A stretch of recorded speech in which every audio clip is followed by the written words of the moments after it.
For the past several months, business owners on Livernois in Detroit have struggled to stay afloat as the city redesigns a 1.2-mile stretch of the avenue. When it's completed, the streetscape is going to improve access to the small businesses along the Avenue of Fashion, but the construction phase has done just the opposite. Customers have stayed away from the area because of the major disruption and a lack of parking and sidewalks. Some businesses have been forced to close. In response, the city has created a loan program for business owners, shuttle service to get customers around the construction, and a marketing campaign to promote the businesses, most of which are owned by African Americans. Joining me now is Arthur Jemison. He is the city's group executive for planning, housing, and development, along with two Livernois Avenue business owners, Hugh Smith of Baker's Keyboard Lounge and Chef Omar Mitchell of Table Number 2. Welcome all of you to American Black Journal. Arthur, I'm going to start with you. This has caused a lot of confusion in that neighborhood. Talk about the process that you went through leading up to this and why business owners weren't better accounted for in the first place. Sure. So starting about 2 years ago, a planning process began in that neighborhood to address a series of things: streetscape, single-family housing. The corner of 7 Mile and Livernois has a major commercial corridor building happening on it, with the idea of changing the streetscape, making it more retail-friendly. And in those conversations, there was a decision about the length of it, and there was a decision about what it should look like. There were a series of community meetings that led up to the decision to go forward in this way. And I think, frankly, there was a gap between the end of the conversation about what it would look like and the engagement of business owners about what they were going to experience during the construction. And so as we began to meet with them after that, that's when some of the things we'll talk about now took shape. Yeah, I mean, it seems like the whole thing was underestimated in terms of what impact it would have. I actually live in the area, and I underestimated how disruptive it would be. Talk about I know you've gotten a lot of complaints from business owners and people in the neighborhood. Talk about what you're trying to do now to make sure that they're taken care of. Sure. So there was that moment where the decision was made to try to get the project to not take a year or over 2 years and have it happen in one construction season, but that really put a lot of vehicles and a lot of equipment on that street working quickly, also on Saturdays. So what we did was we sat, the conversation's got to start with listening, right? Yeah. So we met at one of the businesses, Good Cakes and Bakes on the street, and frankly, I got to hear in detail everybody's concerns, what their losses were, and then we began to think about what we could do to support them. What we ended up coming up with were sort of two basic principles. One, there needs to be a relatively small dollar grant money available immediately. And then, so we began to host these events called Livernois Soups.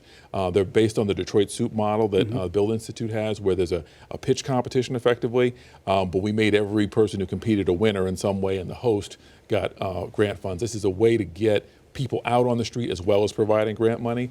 And so the second piece was a loan and grant combination. So businesses are eligible for up to $20,000, of which only $8,000 has to be repaid. The other $12,000 is a grant, and so we closed 3 of those loans. One to Hugh just a couple of days ago. We got another 22 applications we're expecting to process shortly. But again, these are things that came out of a conversation saying we need cash and support today. How can you help us today? We also did a series of other things like getting free parking, paying for free parking on vacant parts of the block, and new signage on the streets that people can see to give it a little more visibility that businesses are open. And we've also had the help of a marketing team to get locally made commercials on TV. I had a friend call me and say, Livernois is on Monday Night Football. I said, maybe we're getting somewhere, but the point is a process that we had to do a lot of listening and hear from the community what they wanted, and that's how we framed our response. Yeah. So Hugh, is this working out for you, what the city's doing now to make up for what happened? Well, again, Baker's is deeply impacted as well as Livernois Avenue, and we like when the city has sharpened their pencils and tried to figure out ways in which they could help businesses on Livernois, including Baker's. And we do believe that this was a great start, but more definitely has to be done in order to, again, sustain the businesses because they've been deeply, deeply impacted. Yeah, talk about what the impact has been like at Baker's. Well, again, foot traffic is a major source of revenue on Livernois Avenue. Baker's itself has a parking lot, but as you know, under that construction situation, what it did was it really had a bad effect on our customers because they couldn't access the parking, they couldn't get on Livernois, they didn't even know how to get to our business. They would drive a mile just to try to figure out how to even to approach our businesses. So what it did was it did turn a lot of our customer base off. And so, you know, as you know, in retail, especially restaurants, once somebody decides to have another way or another inkling, they will go somewhere else. And then it's habit. So once the habits change, then people go somewhere else. And so now our job with the city and others is to say, hey, we know this has been an issue, and we know that things could have been done better, but now we have to move forward in this progression and say, how can we bring our customer base back? And so now moving forward, we just have to look forward and be forward thinking. So what was your understanding of what was going to happen before this happened? What was your understanding of how disruptive this was? Well, I have to be candid. I didn't get much information. At all. I walked into my business and saw a bulldozer in front of my doors as I'm opening up. And I had to ask the construction person, what are you doing? And he says, well, we're going to rip your streets up here. And I said, wait a minute. When did this project begin? And so then at that point, I was engaged in the process very deeply. Then I went to seek out to see exactly what was going on and figure out what happened. Votes were taken, votes were made. And so again, those things are water under the bridge for me. What I have at Baker's is an institution. And so in that institution, I'm trying to be the steward and make sure that it stays relatively close to what it has been for 85 years. And so my job is to figure out now, with this situation happening, how can I now maintain and keep my doors open? So that's my bigger issue. Chef, table number 2 is a pretty new establishment along the Avenue of Fashion, just south of 7 Mile. Talk about how this has affected you and whether what they're doing now from the city side is enough to help you out. Well, thanks for having me, and I certainly agree with Hugh with his statements. It's certainly been a huge impact. We're happy that the city has taken the approach to make things better with the SOUP program, along with the grant program / loan. So we're happy with the progress, but again, there's still a lot more that has to be done because it's such a huge impact that we've all experienced. For me, as an example, we're not just your average restaurant where we can cut costs and cut corners. Because we're a white tablecloth fine dining restaurant, we have to be polished and at the best of our game every single day. So we can't go with a different style tablecloth. We can't cut our waiters and waitresses. We can't cut our chefs in the back of the house. Everything has to still be stellar from A to Z. And your inventory, your food products, et cetera. We've lost probably 65-70% of our sales since the construction. When we first opened, every seat, we opened on Easter Sunday, every seat was filled every day.